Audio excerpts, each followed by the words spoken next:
Most welcome dear students, आप सभी लोगों का स्वागत है आपके अपने यूट्यूब चैनल डी सर पर। क्लास 12th के वे बच्चे जो कि समाजशास्त्र को लिए हुए हैं वे वीडियो में अंत तक बने रहेंगे, क्योंकि यहाँ पर हम लोग 10 मोस्ट इंपॉर्टेंट बहुविकल्पी प्रश्नों की सीरीज के बारे में बात करने वाले हैं। चलिए स्टार्ट करते हैं इस महत्वपूर्ण प्रश्नों की सीरीज को। देखिए डियर स्टूडेंट्स, हम लोग का पहला प्रश्न क्या है, व्यक्तिगत सामाजिक पहचान में कौन शामिल नहीं है। बहुत ही महत्वपूर्ण प्रश्न है, व्यक्तिगत सामाजिक पहचान में कौन शामिल नहीं है। तो विकल्प नंबर ए जो दिया गया है गर्व, बी जो दिया गया है तनाव, सी जो दिया गया है आत्मविश्वास और डी जो दिया गया है विकल्प प्रशंसा। तो डिस्टेंस जो देखिए व्यक्तिगत सामाजिक पहचान में प्रशंसा को शामिल नहीं किया गया है। तो पहले प्रश्न का जो राइट आंसर हो जाएगा विकल्प नंबर डी करेक्ट हो जाएगा। चलिए आगे बढ़ते हैं और देखते हैं दूसरे प्रश्न को। दूसरा देखिए हम लोग का प्रश्न क्या है, स्वतंत्र भारत की पहली जनगणना कब हुई थी। बहुत ही मोस्ट इंपॉर्टेंट प्रश्न डिस्टेंस, स्वतंत्र भारत की पहली जनगणना कब हुई थी।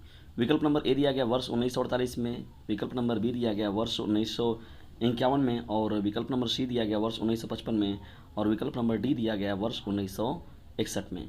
तो डिस्टेंस देखिए स्वतंत्र भारत की जो पहली जनगणना हुई थी वह वर्ष 1951 में हुई थी। तो दिया गया जो प्रश्न संख्या 2 इसका राइट आंसर जो हो जाएगा विकल्प नंबर बी करेक्ट हो जाएगा। चलिए आगे बढ़ते हैं और देखते हैं तीसरे प्रश्न को। तीसरा देखिए हम लोग का प्रश्न क्या है, आज के युग में पीढ़ियों के मध्य संघर्ष का मुख्य कारण क्या है। बहुत ही मोस्ट इंपॉर्टेंट प्रश्न डिस्टेंस, आज के युग में पीढ़ियों के मध्य संघर्ष का मुख्य कारण क्या है। विकल्प नंबर ए है विचारधारा, विकल्प नंबर बी दिया गया है संस्कृतिकरण, विकल्प नंबर सी दिया गया है पश्चिमीकरण और विकल्प नंबर डी दिया गया है आधुनिकीकरण। तो डिस्कशन देखिए पीढ़ियों के मध्य जो युवा वर्ग है इनके पीढ़ियों में संघर्ष जो देखने को मिल रहा है वो पश्चिमीकरण के कारण हो रहा है, क्योंकि हम लोग पश्चिमी सभ्यता को धीरे धीरे आत्मसात करते जा रहे हैं। तो दिया गया जो प्रश्न संख्या 3 है इसका राइट आंसर जो हो जाएगा विकल्प नंबर सी करेक्ट हो जाएगा। चलिए आगे बढ़ते हैं और देखते हैं चौथे प्रश्न को, कितने वर्ष की आयु में व्यक्ति सामाजिक समूह का सदस्य हो सकता है। देखिए डिस्टेंस यहाँ पर जानते भी हैं कि जो चुनाव का प्रक्रिया के लिए कहा था तो न्यूनतम जो 18 वर्ष का उम्र होना चाहिए। तो कितनी वर्ष की आयु में व्यक्ति सामाजिक समूह का सदस्य हो सकता है। देखिए कोई भी फॉर्म वगैरह हो गया तो सभी को भरने का जो उम्र है वो न्यूनतम सीमा वो 18 वर्ष की रखी गई है ना। तो कितने वर्ष की आयु में व्यक्तिगत सामाजिक समूह का सदस्य हो सकता है। विकल्प नंबर ए दिया गया 18 वर्ष, विकल्प नंबर बी दिया गया 21 वर्ष, विकल्प नंबर सी दिया गया है 25 वर्ष और विकल्प नंबर डी दिया गया है 28 वर्ष। तो ड्यूरेशन जो 18 वर्ष के बच्चे होते हैं वो सामाजिक समूह का सदस्य हो सकते हैं। तो दिया गया जो चौथा प्रश्न इसका राइट आंसर जो हो जाएगा विकल्प नंबर ए करेक्ट हो जाएगा। चलिए आगे बढ़ते हैं और देखते हैं पाँचवें प्रश्न को। लेकिन पाँचवें प्रश्न को देखने से पहले लिस्टन से यदि वीडियो पसंद आए तो इसे लाइक करें, शेयर करें और चैनल पर चैनल को सब्सक्राइब करना बिल्कुल भी ना भूलें। और सबसे मोस्ट इंपॉर्टेंट मैं आप लोग को बता दूं कि जो नंबर आप लोग को दिख रहा है 950 690 285 7, इस नंबर से आप तुरंत जुड़ें, व्हाट्सएप ग्रुप में मैसेज करें, मैं तुरंत आपको ग्रुप में जोड़ दूंगा। और जितने ही मोस्ट इंपॉर्टेंट कलेक्शन होंगे, पीडीएफ होंगे, मार्गदर्शन होंगे, लेक्चर होंगे, सब मैं आप लोग को उपलब्ध कराऊंगा। तो डियर फ्रेंड्स तुरंत मैसेज करिए उस नंबर में। और चैनल को सब्सक्राइब करने का कोई पैसा नहीं लगता है, तो आप उसको सब्सक्राइब करके अपने पास रख लें, क्योंकि आप लोग के लिए बहुत ही हेल्पफुल साबित होगा। और यदि डियर से वीडियो को लाइक करते हैं तो उससे मुझे एक इंटरनल मोटिवेशन मिलेगा, ताकि मैं आप लोगों के लिए और बेहतर वर्क कर सकूं। तो चलिए पढ़ते हैं पाँचवें प्रश्न की ओर। माल्थस ने जनसंख्या नियंत्रण के कितने उपाय बताए हैं। विकल्प नंबर ए दिया गया है 2, विकल्प नंबर बी दिया गया है 3, विकल्प नंबर सी दिया गया है 4 और विकल्प नंबर डी दिया गया है 5। तो डिस्कशन देखिए माल्थस ने जनसंख्या नियंत्रण के जो उपाय बताए थे वो कितने बताए हैं, 2 बताए हैं। तो पाँचवें प्रश्न का जो राइट आंसर हो जाएगा विकल्प नंबर ए करेक्ट हो जाएगा। बढ़ते हैं हम लोग छठवें प्रश्न की ओर। देखिए छठवां हम लोग का प्रश्न है, किस वैज्ञानिक ने प्रवासी मजदूरों को घुमक्कड़ मजदूर कहा। बहुत ही मोस्ट इंपॉर्टेंट प्रश्न डिस्टेंस, किस वैज्ञानिक ने प्रवासी मजदूरों को घुमक्कड़ मजदूर कहा। प्रवासी मजदूर डिस्टेंस जानते हैं कि देखिए अभी कितने ज़्यादा परेशान हुए थे लॉकडाउन में। आइए देखते हैं इस प्रश्न का क्या विकल्प दिया गया। विकल्प नंबर ए दिया गया जेम्स मिल, बी जो दिया गया रॉबर्ट ब्राउन और सी जो दिया गया है जॉन बेमन और डी जो विकल्प दिया गया है लुइस रे। तो डिस्टेंस प्रवासी मजदूरों को घुमक्कड़ मजदूर करने वाले जो व्यक्ति हैं जॉन बेमन है, ठीक है ना। क्योंकि जानते हैं प्रवासी मजदूर जो दूसरे जगह जाके दूसरे जगहों में, दूसरे राज्यों में, दूसरे जिलों में जाकर रहकर वो अपने जीवन निर्वाह का वो उपाय करते हैं, वहाँ जाके परिश्रम करते हैं, मेहनत करते हैं, श्रम करते हैं, तो उन्हीं को हम लोग कहते हैं प्रवासी मजदूर।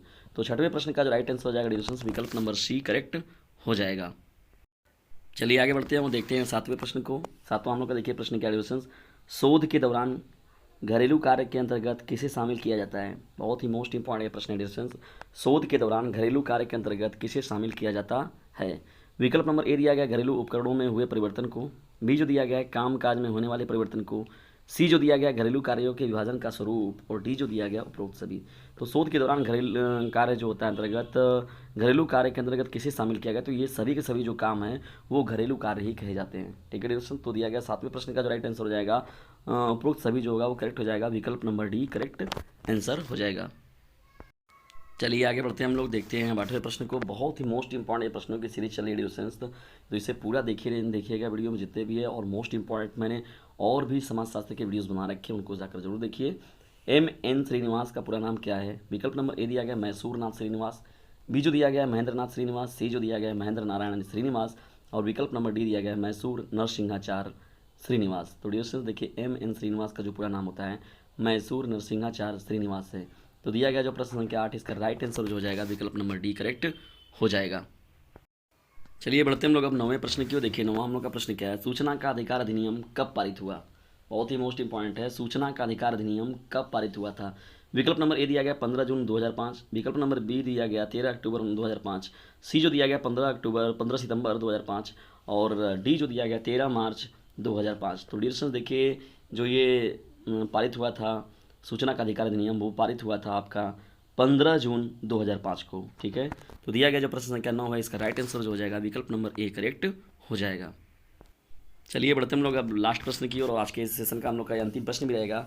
किस आंदोलन ने भारतीय अर्थव्यवस्था के प्रति निष्ठा को मजबूत किया? प्रश्न को ध्यान सुनिए डियर, बहुत ही तेजी से अपना रिवीजन करिए। किस आंदोलन ने भारतीय अर्थव्यवस्था के प्रति निष्ठा को मजबूत किया? क्योंकि आपका अर्धवार्षिक परीक्षा जो है बहुत दूर नहीं है आपसे, तो किस आंदोलन ने भारतीय अर्थव्यवस्था के प्रति निष्ठा को मजबूत किया? विकल्प नंबर ए दिया गया चिपको आंदोलन, विकल्प नंबर बी दिया गया स्वदेशी आंदोलन, सी जो दिया गया है व्यवसायीकरण आंदोलन, डी जो दिया गया भारत छोड़ो आंदोलन। प्रोड्यूशन देखिए भारतीय अर्थव्यवस्था के प्रति निष्ठा को मजबूत करने वाला जो आंदोलन था उसका नाम है व्यवसायीकरण आंदोलन। ठीक है, 10वें प्रश्न का जो राइट आंसर हो जाएगा विकल्प नंबर सी करेक्ट हो जाएगा, व्यवसायीकरण आंदोलन। तो डिस्कशन ये रहे 10 महत्वपूर्ण बहुविकल्पी प्रश्न समाजशास्त्र के, और ये अति लघु में भी शामिल हो सकते हैं ये प्रश्न। डिस्कशन आज का ये सेशन आपको कैसा लगा इसके बारे में कमेंट बॉक्स में जरूर बताएं, और यदि वीडियो पसंद आता है तो इसे लाइक करें, शेयर करें, और चैनल को सब्सक्राइब करना बिल्कुल भी ना भूलें, और इसे अपने क्लासमेट पर शेयर कर दें, और सब्जेक्ट वाइज प्लेलिस्ट में जरूर देखिए। और जो मैं नंबर देखा है उसे नंबर दिया है उसे खुद भी सेव करिए, दूसरों को भी सेव करवाइए, और मैं आप लोग की सेवा में तत्पर हूँ, और आप लोगों को वीडियो से शेयर ज़रूर करके रहना है।